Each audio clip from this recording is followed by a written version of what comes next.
everyone. It feels really good to be here again with all of you. A lot of you reached out and asked if we could go through the UGC NET English June 2025 first paper question one at a time. And I thought, why not? That sounds like the perfect way to help you not just revise but also understand the paper better, one section at a time. Now that the provisional answer key is out, we have decided to break down the entire question paper into a full series. Instead of doing everything all at once, we are going to post 9 videos. Each video will focus on a particular section.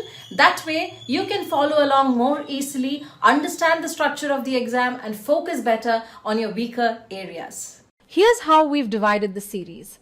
First, we'll begin with British literature. Then we'll move into language and linguistics. After that, we'll cover Indian writing in English, followed by literary criticism and literary theory. We'll also dive into culture studies, literary research aptitude, and of course, American and world literatures. And finally, we'll end with reading and comprehension. Each video will walk you through the questions, discuss the answer options, and give you clear explanations in a friendly, easy to follow way.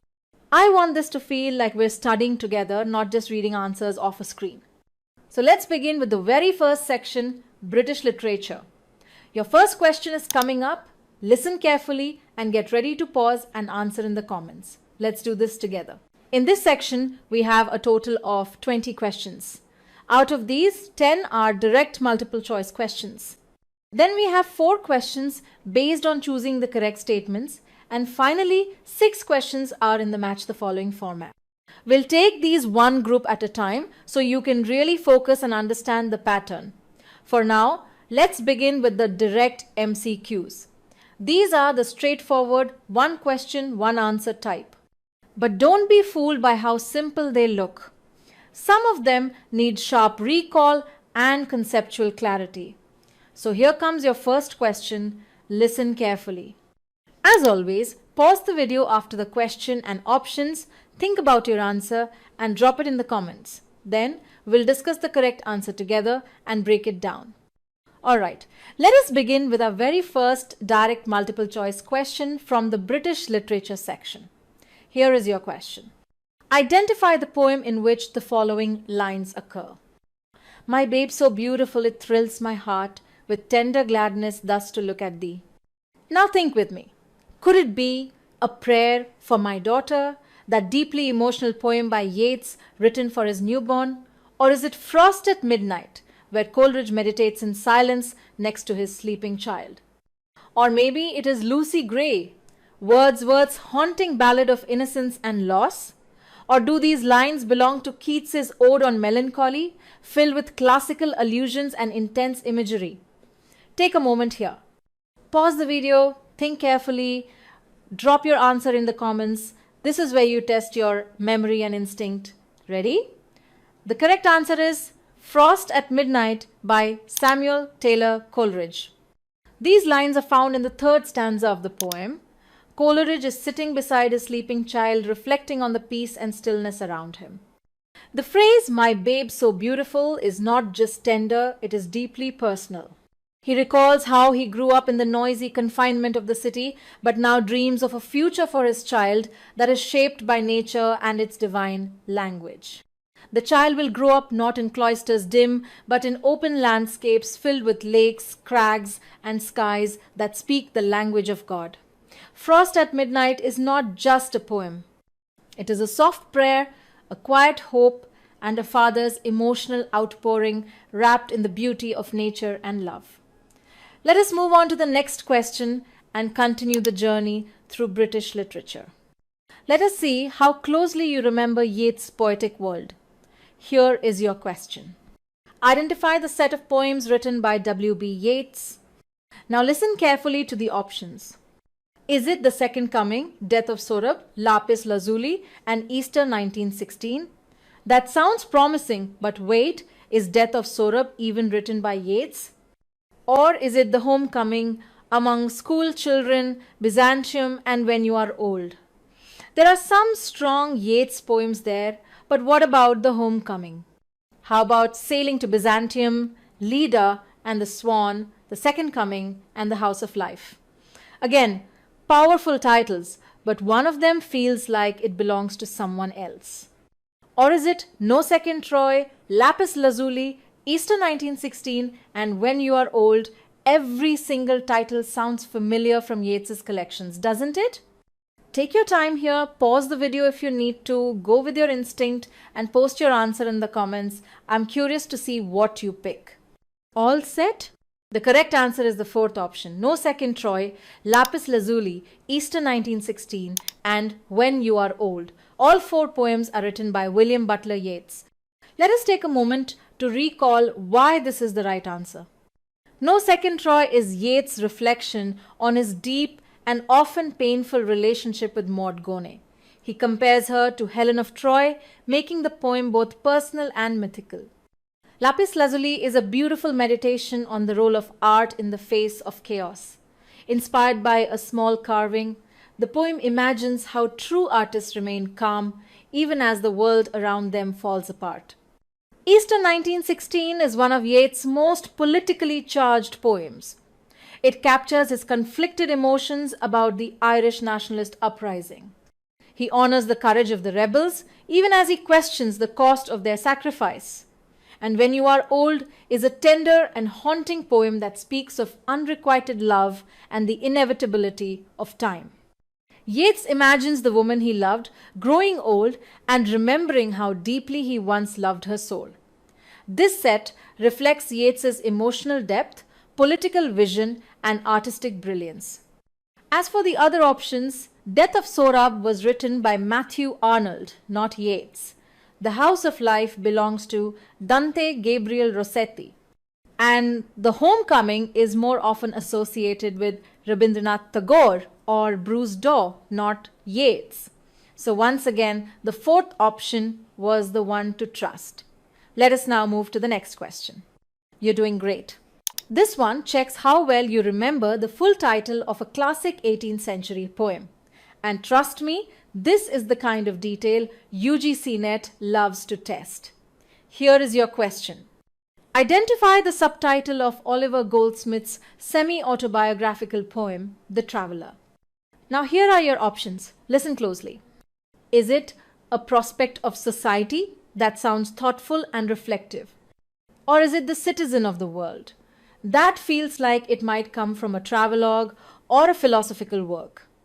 Could it be The Fashionable Lover? That has a very theatrical ring to it. Or is it an ancient epic poem? That sounds quite generic, doesn't it? Pause right here. Take a second. Think about the subtitle that really fits with a reflective poem on society and happiness. Post your answer in the comments and then let us check. Ready? The correct answer is A Prospect of Society. Oliver Goldsmith's poem The Traveller was published in 1764. The full title of the poem is The Traveller or A Prospect of Society. It is considered one of the first philosophical poems in English that became widely popular. Goldsmith wrote it in heroic couplets, blending his own travels through Europe with deeper reflections on the sources of national happiness. The subtitle, A Prospect of Society, is important. It tells us that this is not just a personal poem. It is a wide-angle view of different cultures, systems of government, and values. Goldsmith asks a timeless question. What really makes a nation happy? His answer leans not on wealth or power, but on internal contentment and moral character. Now, why are the other options incorrect? The Citizen of the World is also by Goldsmith, but it is a different work. It is a series of fictional letters written by a Chinese traveller in England, offering satire on English society. The Fashionable Lover is not even written by Goldsmith. It is a comedy by Richard Cumberland. And an ancient epic poem is just a vague phrase with no actual link to this poem. The Traveller is reflective, not epic. This question reminds us of something very useful for UGC NET English. Always remember full titles and subtitles. They often carry the key to the question. Now we move to our fourth direct question. and this one takes us into the early 20th century, right into the world of pre-modern English poetry. These names often come up in UGC NET exams, especially when discussing transitional movements. Here is your question. Which group of poets among the following is known as the Georgian poets? Let us explore the options. Is it Alfred Noyes, W.B. Yeats, W.H. Davis, and W.W. Gibson? Sounds like a good mix, but is Yeats really a Georgian poet? Or is it Rupert Brooke, Walter de la Mare, John Drinkwater, and James Elroy? That definitely sounds familiar if you have heard of the Georgian anthologies. Could it be Flecker, John Masefield, Roy Campbell, Robert Graves, and Dylan Thomas? Some great poets in there, but did they belong to the same group? Or is it W.B. Yeats, T.S. Eliot, Thomas Hardy, and D.H. Lawrence? These are major literary figures, but would they really be grouped as Georgians? Take a moment here, pause the video, try to remember those anthologies edited by Edward Marsh. Think about what the term Georgian really meant. Once you have made your choice, drop it in the comments. Alright, let us check. The correct answer is the second option. Rupert Brooke, Walter de la Mare, John Drinkwater, and James Elroy. These poets were part of a group known as the Georgian poets. The name comes from the reign of King George V, and their work was published in a famous series of anthologies titled Georgian Poetry, beginning in 1912 and continuing through 1922. The project was spearheaded by Edward Marsh, who wanted to promote poets who valued clarity, nature, and traditional poetic forms. Rupert Brooke became a symbol of youthful idealism with poems like The Soldier. Walter de la Mare often explored dreamlike and mystical themes. John Drinkwater and James Elroy Flecker too contributed works that reflected a softer lyrical style meant as a response to the heavy-handedness of Victorian verse. It is important to note that the Georgian poets formed a bridge between Victorian and modernist poetry.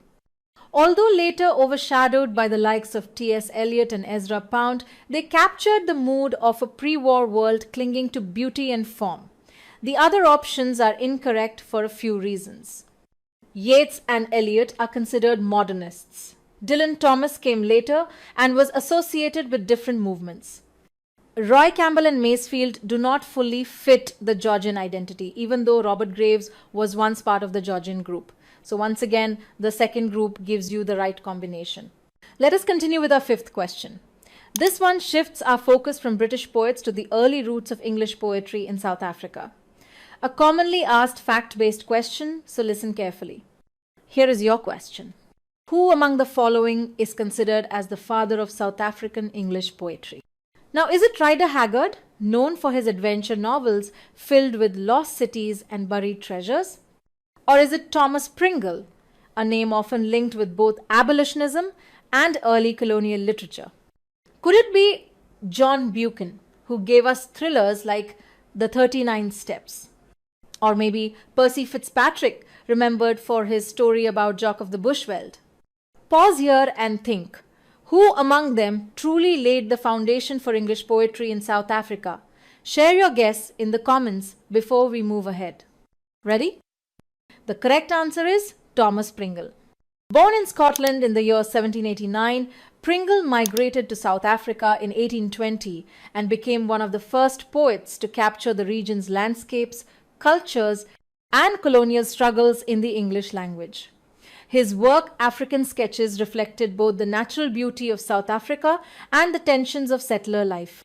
He also stood for justice, defending indigenous communities, and working as an abolitionist. While others on the list were well-known authors, they were not poets. Rider Haggard and Percy Fitzpatrick wrote fiction. John Buchan was a novelist and a statesman, not a literary pioneer in South Africa. So once again, Thomas Pringle is the name to remember as the father of South African English poetry. We now come to our sixth question, and this one is about a major novel that has become a staple of UGC NET questions.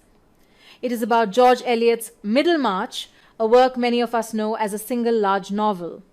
But here is something the exam might ask you to recall. Here is your question. In how many volumes was George Eliot's Middlemarch first published? Now, is it 5 separate volumes, which sounds manageable for such a big book? Or is it 8 separate volumes, perhaps released over time as part of a reading series? Could it be 7 separate volumes, just short of a typical Victorian serial length? Or maybe 10 volumes, which feels quite extensive even for a long novel? Take a moment to pause and think. Think about the Victorian publishing trend of releasing novels in parts. Comment your answer below before we check. All set? The correct answer is 8 separate volumes. George Eliot's Middlemarch was originally published in 8 installments between December 1871 and December 1872 by Blackwood and Sons. These parts were released over the course of a year with titles like Miss Brooke, Old and Young, and The Dead Hand, each forming a section of the overall narrative. This serial format helped build readership gradually, which was a common strategy in Victorian publishing. It was only later, in the year 1874, that Middlemarch was released as a single volume novel, the version most of us read today. So if you see a question about how this monumental novel first reached readers, remember the answer is 8 separate volumes. Let us move to the 7th question now. This one is about a short story by Rudyard Kipling, and the setting is key to getting the right answer. Here is your question. Kipling's story, Mrs. Bathurst, is set in which of the following places? Now, is it India, the most common setting for many of Kipling's works? Or is it South Africa, another important British colony during Kipling's time? Could it be Canada, known for its wide landscapes and colonial ties? Or maybe Australia, with its strong naval presence and British connections? Take a moment here. Think about the tone and themes of the story. Drop your answer in the comments before we reveal it. The correct answer is South Africa. Kipling's story Mrs. Bathurst is set in and around Simonstown, a naval base near Cape Town in South Africa.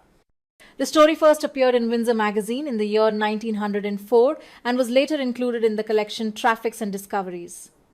It follows a fragmented conversation between British naval officers about a sailor named Vickery who mysteriously disappears after becoming fixated on the image of a woman he once met, Mrs. Bathurst. Though short, the story is haunting and ambiguous. Its themes include emotional repression, imperial alienation, and memory distorted by time and distance. The South African setting is not just a backdrop but central to the mood of the story, capturing the loneliness and displacement often found in Kipling's imperial fiction. So once again, the answer is South Africa. Let us move on to the next question. This one is from the genre and terminology category, and it is the kind of question where one word makes all the difference. Here is your question. Erzählungsroman is a term which signifies what? Now, is it a French term that means novel of manners? That sounds elegant, but is it accurate? Or is it a Greek term that stands for novel of love? It feels classical, but is that the origin? Could it be a Roman term meaning novel of sentiments? That sounds poetic, but does it match the root? Or is it a German term which signifies novel of education? That seems precise and academic. What do you think? Pause the video if you need time. Think carefully about the root of the word and drop your answer in the comments below. Ready? The correct answer is the German term meaning novel of education.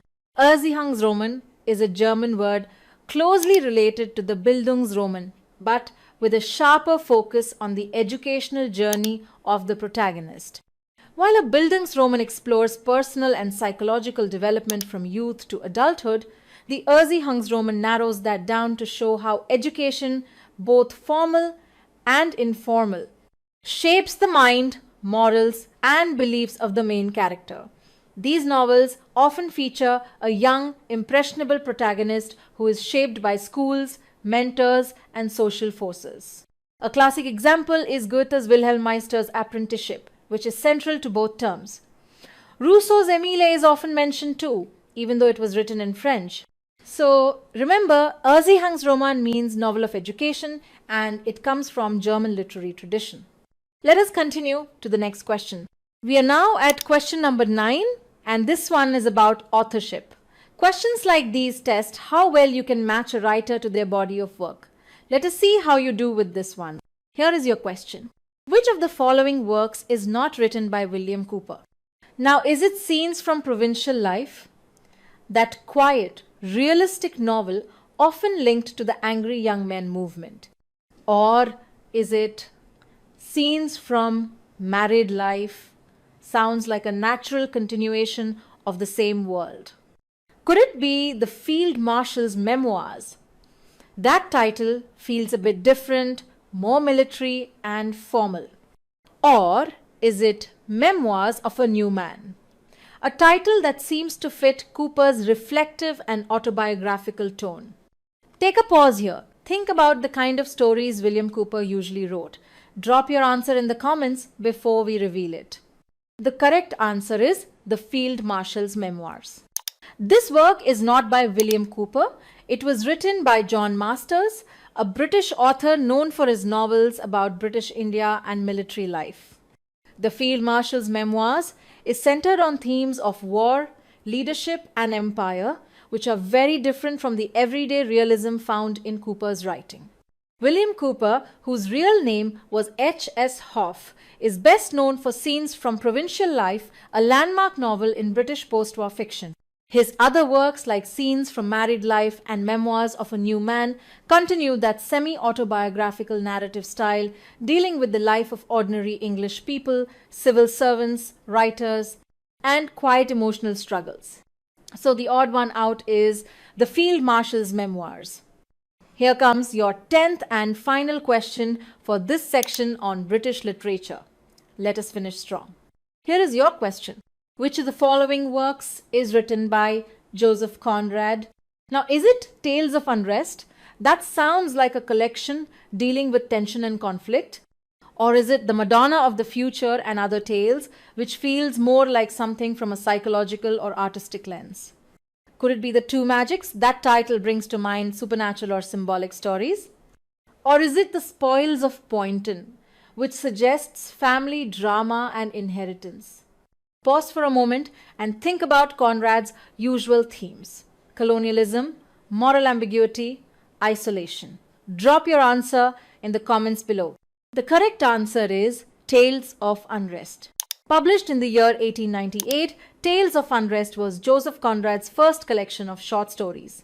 It includes works like Karine-a-Memory, The Idiots, The Return, and An Outpost of Progress, a story that laid the groundwork for his famous novella Heart of Darkness. These stories explore the psychological and moral complexity of colonial encounters and the thin line between civilization and chaos.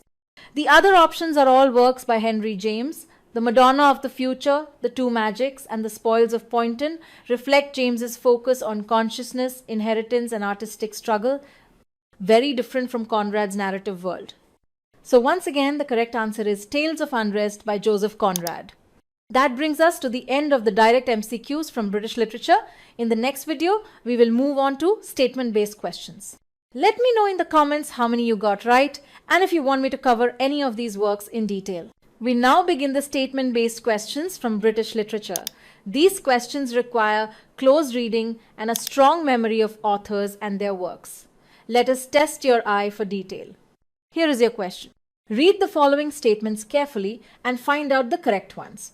Pause the video if you need to and comment your answer below. Let us go through each statement. Statement A is correct. Geoffrey Chaucer did write the Canterbury Tales, Troilus and Cressida, and the Legend of Good Women. These are foundational works in English literature. Statement B is incorrect.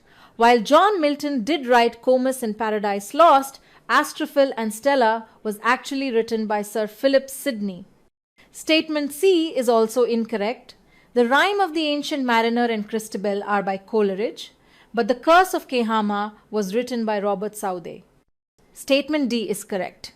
Shakespeare wrote all three: Two Gentlemen of Verona, The Rape of Lucrece, and Troilus and Cressida. Statement E is correct as well. Alexander Pope is the author of the Dunciad, The Rape of the Lock, and his epistles, including Epistle to Dr. Arbuthnot. So the correct answer is A, D, and E only. Let us now continue with the next statement-based question. This one focuses on Charles Lamb, a writer whose essays are rich in character sketches, literary warmth, and personal reflections. Here is your question. Read the following statements carefully and find out the correct ones.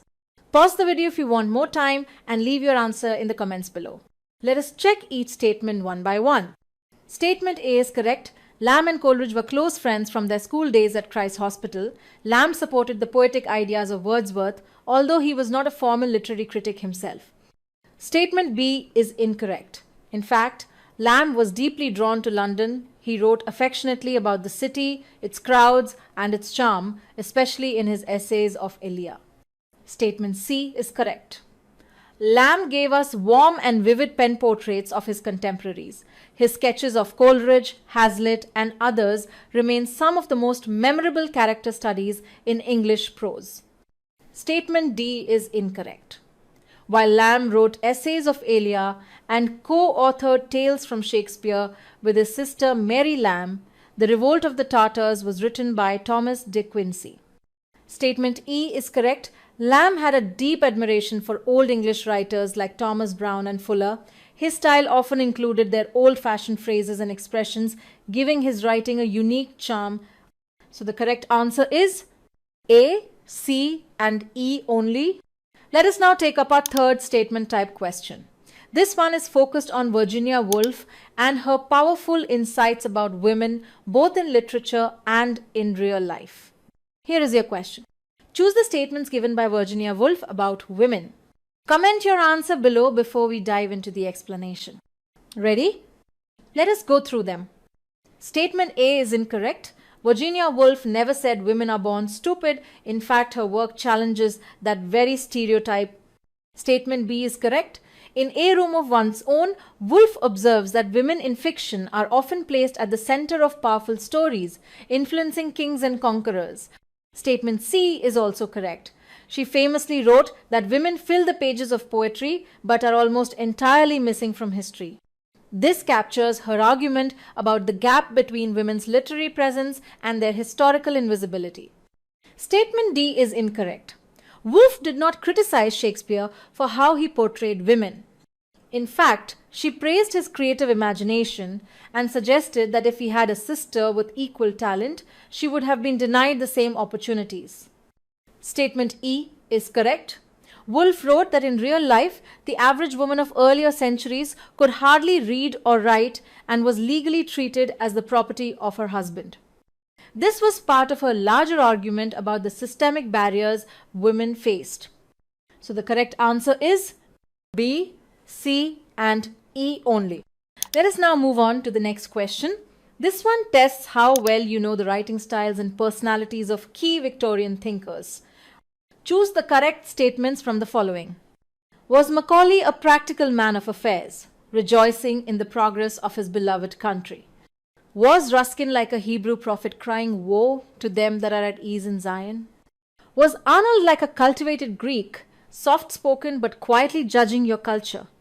Was Newman like the best French prose writers, expressing ideas with effortless clarity? Pause here and think. Which ones sound historically and stylistically accurate? The correct statements are A, C, and D only. Statement A describes Macaulay's political and educational work accurately. Statement B actually refers to Carlyle, not Ruskin. Statement C fits Arnold's refined but slightly superior tone. Statement D reflects the clarity and natural grace of Newman's prose. Let's dive into the Match the Following section from British literature. We've got 6 of these lined up. Here's the first one. A classic test of your memory and literary pairing skills. So you're given 4 plays and 4 playwrights. Your task is to match them correctly. We've got Cynthia's Revels, The Maid's Tragedy, Women Beware Women, and The Shoemaker's Holiday. And the names lined up are Ben Jonson, Beaumont and Fletcher, Thomas Middleton, and Thomas Dekker. Now take a moment and ask yourself, who gave us Cynthia's Revels, that biting satirical court comedy full of myth and moral masks? who wrote The Maid's Tragedy, filled with betrayal and revenge in a royal court? Which dark tragedy of lust and manipulation is Women Beware Women? And who celebrated the life of London's working class through the shoemaker's holiday? Match them in your mind, jot it down if you need to, then pause and comment your answer below. Let's solve it together. Cynthia's Revels was penned by Ben Jonson. The Maid's Tragedy is by Beaumont and Fletcher. Women Beware Women comes from Thomas Middleton. And the warm, festive spirit of the shoemaker's holiday could only be the work of Thomas Dekker. So the correct pairing is option 1. Let's keep going. The next match, the following, is coming right up.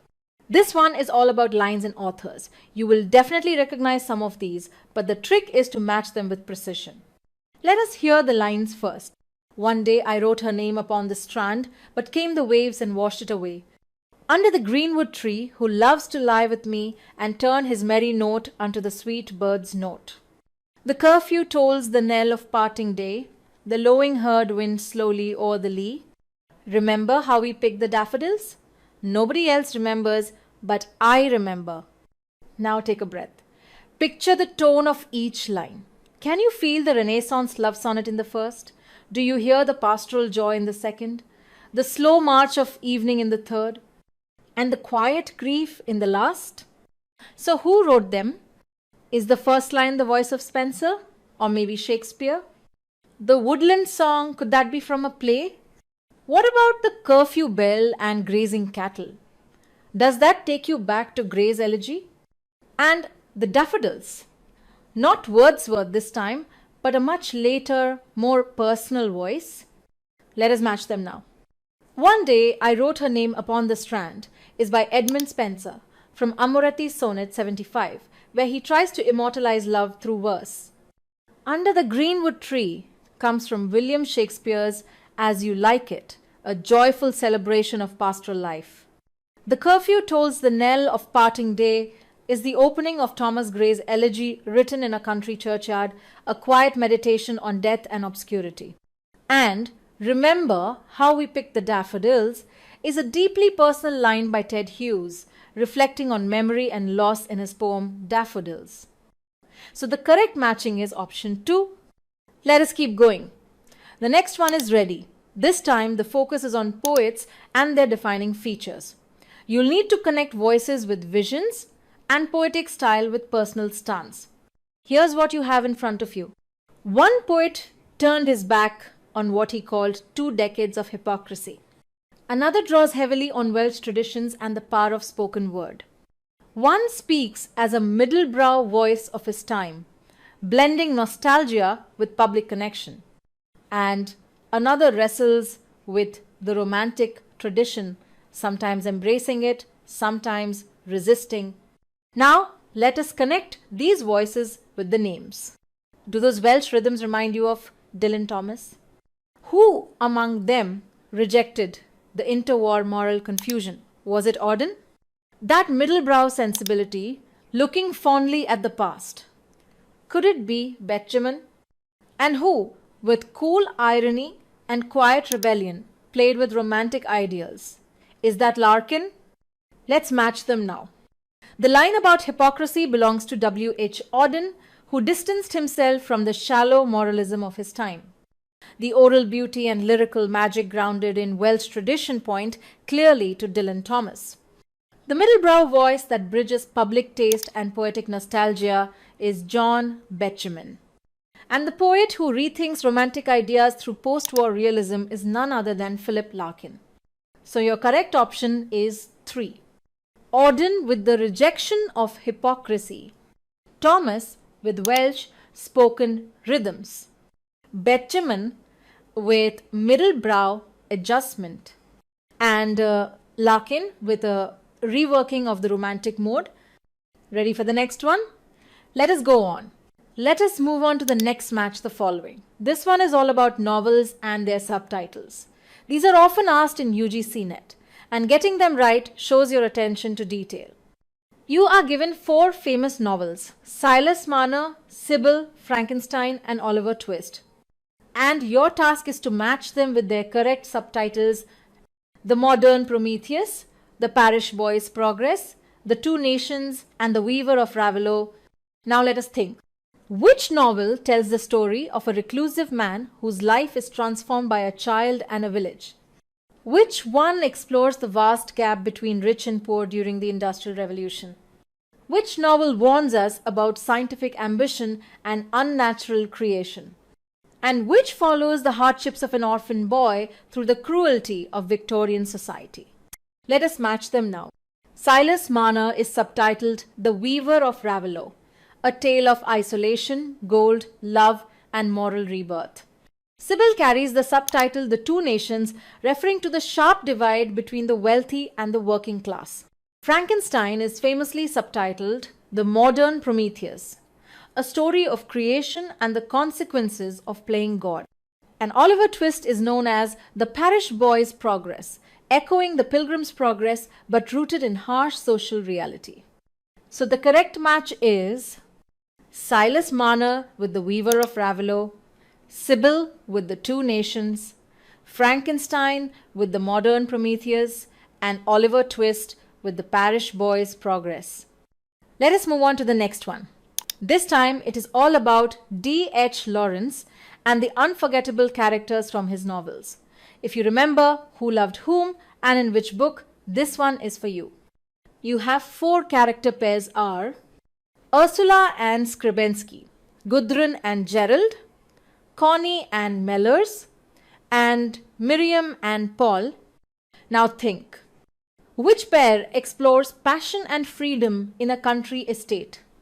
Which one is torn between family and desire? Which explores psychological complexity in sisterly contrast? And who stands for rebellion and awakening in early womanhood? Let us match them now. Ursula and Skrybensky belong to The Rainbow, a novel that follows Ursula's search for identity, love, and intellectual independence. Gudrun and Gerald appear in Women in Love, the intense follow-up to The Rainbow, where love is psychological, erotic, and full of emotional conflict. Connie and Mellors are the central pair in Lady Chatterley's Lover, a bold narrative of physical love that crosses class lines and questions repression. Miriam and Paul are from Sons and Lovers, a story of deep emotional entanglement between a son and his mother and the struggle to form romantic bonds beyond that tie.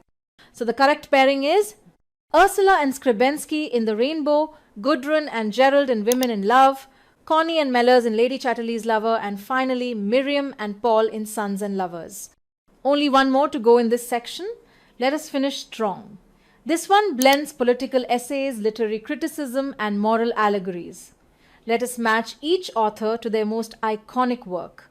We have Liberty of the Press, The Vision of Mirza, On the, Knocking at the Gate in Macbeth, Mental Slavery of Modern Workmen, and the names to match with are John Milton, Joseph Addison, Thomas De Quincey, John Ruskin. Now pause for a moment and think, who defended freedom of expression in the 17th century? Who wrote Eastern allegories in a British periodical?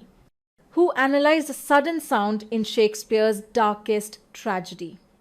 And who criticized industrial labor and loss of soul in modern work? Let us make the connections. Liberty of the Press is written by John Milton. This idea appears in his famous work Areopagitica, a passionate plea for the freedom of speech and thought. The Vision of Mirza is a moral allegory by Joseph Addison, published in The Spectator. It uses Eastern imagery to explore human life and divine perspective. On the Knocking at the Gate in Macbeth is a powerful essay by Thomas De Quincey, where he reflects on the psychological effect of silence broken after Duncan's murder. Mental Slavery of Modern Workmen is written by John Ruskin, where he critiques how industrial society turns workers into mechanical bodies, draining their creativity and dignity. And with that, we wrap up not just the Match the Following section, but the entire British literature portion of this paper. Let me know in the comments how many questions you got right and also which section you want us to take on next. Your feedback helps us shape these sessions exactly the way you need. Thank you so much for staying with me till the end. In our next video, we will be jumping into language and linguistics, which had nearly 12 questions this time, and trust me, there is a lot to uncover. And if you haven't joined our course yet, this is the perfect time. We are officially starting on the 15th of July, and the complete 1 year access for our course is for just 2,499 rupees. Hope to see you inside our course, and until then, take care and keep learning.